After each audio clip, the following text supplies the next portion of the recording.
Diajaklah Pak Husein ini sama Pak Kiai Baijuri ke tempat gang, di mana di situ adalah tempat gang semua orang yang melakukan praktek pesugihannya. Sebelum masuk ke gang itu, Pak Husein ditepuk sama Pak Kiai Baijuri. Dibukalah mata batinnya, dibukalah semuanya tanpa ada halangan sepeser pun. Ternyata di samping rumah-rumah besar itu ada yang menjaga, John.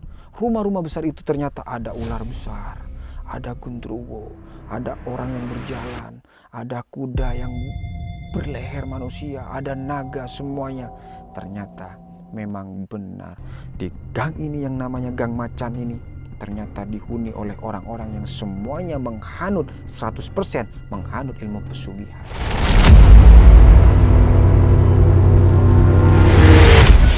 Assalamualaikum warahmatullahi wabarakatuh, John. Terima kasih sudah klik video ini. Tidak terasa besok sudah hari Senin dan kalian semuanya pasti akan beraktivitas. Dan tidak lupa, sebelum kalian memulai aktivitas, saya akan menemani kalian seperti biasa.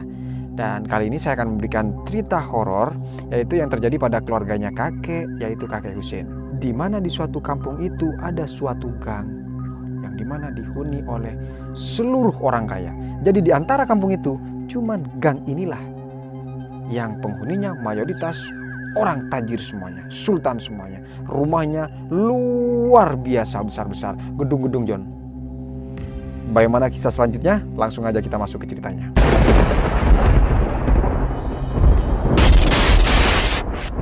Jadi ceritanya, John, si kakek ini punya seorang anak laki-laki, dan di mana anak laki-laki ini semuanya pada menikah. Yang pertama Rofi. Rofi ini menikah dengan namanya Ila. Jadi Rofi punya istri Ila. Yang kedua si Farhan. Farhan punya istri yang bernama Waro. Ya cuman kakek Husein ini bilang sama anaknya berdua, kalau di kampung itu memang ada tempat pesugihannya. Ya tapi kakek Husein selalu bilang sama anak-anaknya, nggak apa-apa lah. Kalau memang ada pesugihan ataupun ada hal praktek-praktek yang memang tidak disenangi oleh agama kita, yang penting tidak mengganggu kita ataupun tidak mengimbas terhadap kita, ya udahlah, kita tinggalkan semuanya. Kita tidak mau tahu tentang hal seperti itu, yang penting keluarga kita aman sentosa, kata kakek Husein. Ya namanya kakek Husein kan udah berpengalaman, John. Jadi dia nggak mau mikirin hal-hal yang memang bukan pikiran dia, bukan ranah dia, bukan urusan dia. Mau orang mau praktek pesugihan sekalipun satu kampung, yang terpenting selama kakek Husein tidak terganggu, why not? Tidak masalah. Tapi permasalahannya terletak pada kandungan si Ila. Karena si Rofi ini yang menikah dengan Ila itu lagi mengandung, John, lagi 7 bulanan. Yang Farhan sama Waro itu belum mengandung sama sekali. Nah, suatu ketika di mana akan ada suatu acara di kampung itu, yaitu acara 7 bulanan si Ila. Biasanya kalau misal ada 7 bulanan itu, John, biasanya kalau di kampung itu tuh dirayakan, John.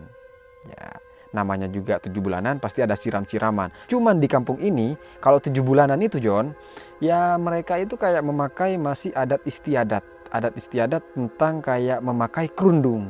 Di mana kerudung ini tempat untuk menyiram sang ibu, ya, yang ibu yang mengandung kan. Nah, tapi di sekitar kerudung ini itu ada kain sampir, John, dibuat kayak kerucut gitu, terus di tengahnya kosong.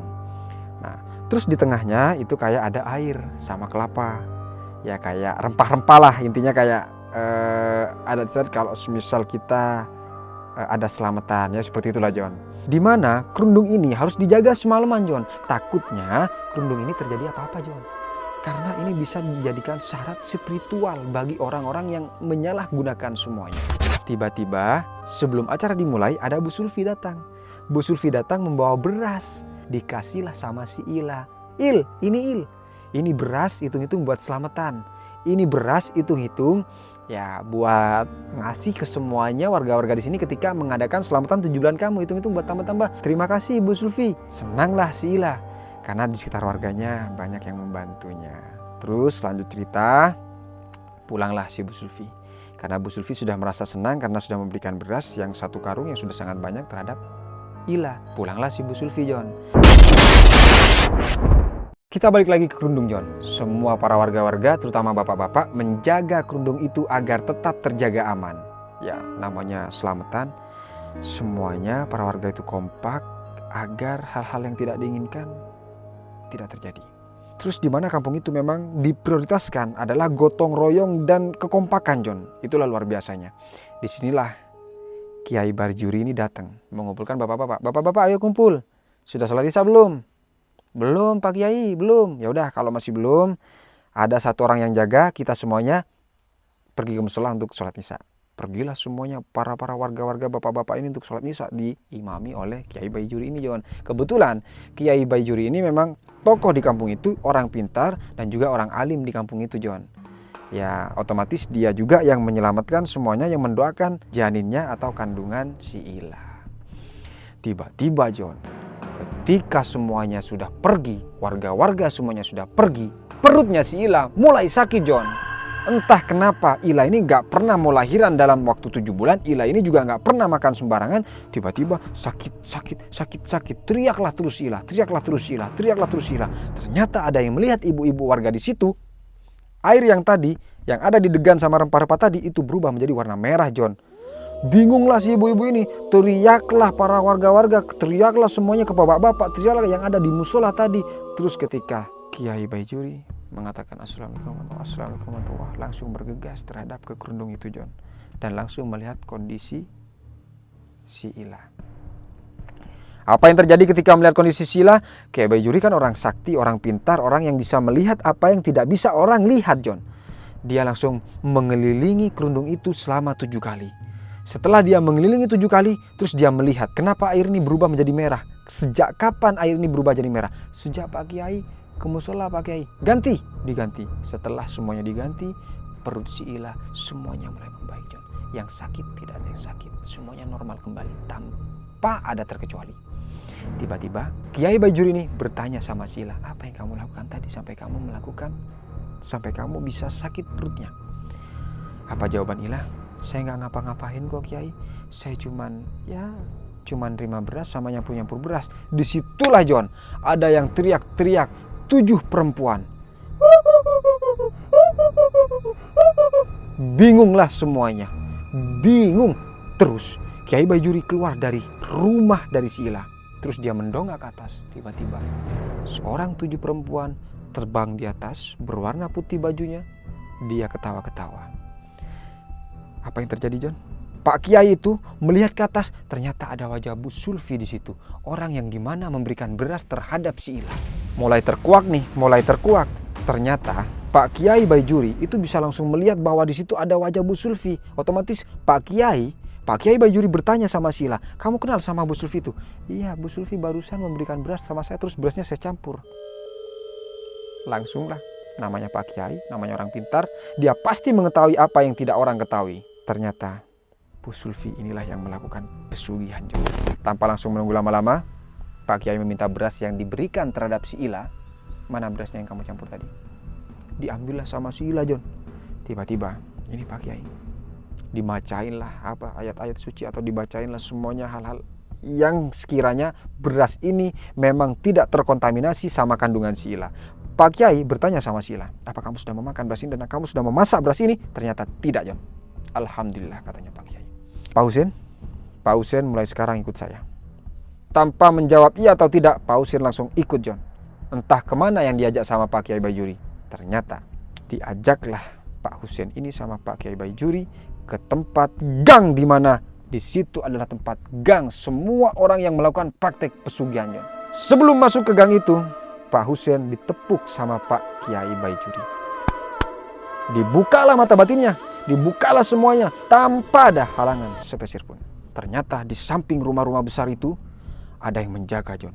Rumah-rumah besar itu ternyata ada ular besar, ada gundruwo, ada orang yang berjalan, ada kuda yang berleher manusia, ada naga, semuanya. Ternyata memang benar di gang ini yang namanya Gang Macan ini ternyata dihuni oleh orang-orang yang semuanya menghanut 100% menghanut ilmu pesugihan. Begitulah, Jon. Namanya orang tidak mau bekerja dan ingin kaya, pasti ingin jalan pintas, yaitu pesugihan. Langsunglah tanpa berlama-lama Pak Kiai Bajuri ini menuju ke rumahnya Bu Sulfi, Jon. Di mana rumah Bu Sulfi itu ada di ujung lorong sana. Diketuklah pintunya. Siapa yang keluar? Yang ketawa tadi di atas rumahnya Ila. Langsung bau amisnya keluar, kuntilanaknya keluar, bau amis tercium semuanya. Tanpa berlama-lama dibacain ayat kursi sama Pak Kiai Bajuri, semuanya akan pergi. Terus tiba-tiba Bu Sulfi keluar. Ini beras yang kamu kasih sama Ila. saya taruh di sini berasnya, saya taruh di sini, terserah kamu mau makan beras ini. Jangan pernah ganggu orang di sekitar warga-warga saya. Kalau kamu mau sugih, kalau kamu mau kaya, kerja. Jangan korbankan warga kamu untuk kesugihan kamu. Tiba-tiba gak banyak cakap, Pak Kiai Baijuri mengajak Pak Husein untuk pulang. Ayo Pak Husein pulang. Biarkan dia memakan tuannya. Pulanglah Pak Husein sama Pak Kiai Baijuri. Tiba-tiba kandungan si Ila membaik dan sangat kuat bayinya. Semua orang warga-warga dikumpulkan sama Pak Kiai dan Pak Husein juga dikumpulkan. Semuanya dikumpulkan dan dibilang bahwasanya Pak Husein bersaksi Bu Sulfilah yang menggunakan praktek pesugihan dan memberikan beras untuk dijadikan tumbal, untuk mencari korban, untuk dijadikan alat biar dia makin kaya. Kesimpulannya, kalau orang sudah malas, maka dia akan melakukan suatu cara yang agar dimana supaya dia cepat kaya tanpa lelah atau tanpa capek. Ada warga juga bilang, iya Pak, saya dulu pernah lihat di belakang rumahnya Bu Sulfi itu ada nenek-nenek. Nenek-nenek nggak ada, tiba-tiba ada, tiba-tiba ada, tiba-tiba nggak ada. Terus saya juga melihat Pak, kata warga yang satunya, di rumah belakang Bu Sulfi itu ada suatu kayak hewan, tapi nggak tahu hewan apa, tiba-tiba ada tiap malam gorok-gorok atau bunyi tiap malam, tapi tiba paginya tidak ada. Ada lagi kesaksian, ternyata benar ya. Semua para warga-warga di situ sudah memang mengenali bahwa Bu Sulfi ini memang melakukan praktek pesugihan. Cuman warga-warga di sana itu tidak mau tahu, tidak mau mengurus semua kegiatan-kegiatan yang dilakukan oleh Bu Sulfi karena warga di sana ingin tenang semua, John. Makanya kalau misal kalian semuanya ingin kaya, ayo kita bekerja, ayo kita semangat. Cari pekerjaan yang halal, cari pekerjaan yang barokah. Yang penting kita tidak merugikan manusia yang lain. Selagi kita tidak merugikan manusia yang lain dan selagi kita pekerjaan yang halal, kita gas.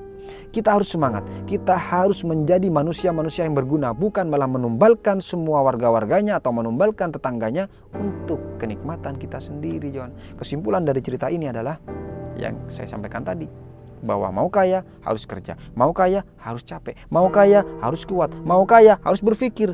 Kalau mau kaya cuman ingin kaya dan tidak mau bekerja, ya inilah yang terjadi. Pesugihan jalannya. Terima kasih sudah menonton video ini, John, dan terima kasih, selamat beraktivitas untuk besok pagi. Jangan lupa kalau memang kalian suka dengan video ini, langsung klik, langsung bunyikan notifnya, atau kalian langsung komen di bawah. Kalau kalian punya cerita juga, tulis di kolom komentar, nanti akan saya ceritakan. Kalau terlalu panjang ceritanya, kalian boleh kirim WhatsApp atau boleh kirim email atau DM di Facebook, di Instagram, dan bebas dimanapun. Yang terpenting itu adalah kirim ke saya. See you next video, sampai bertemu di cerita selanjutnya.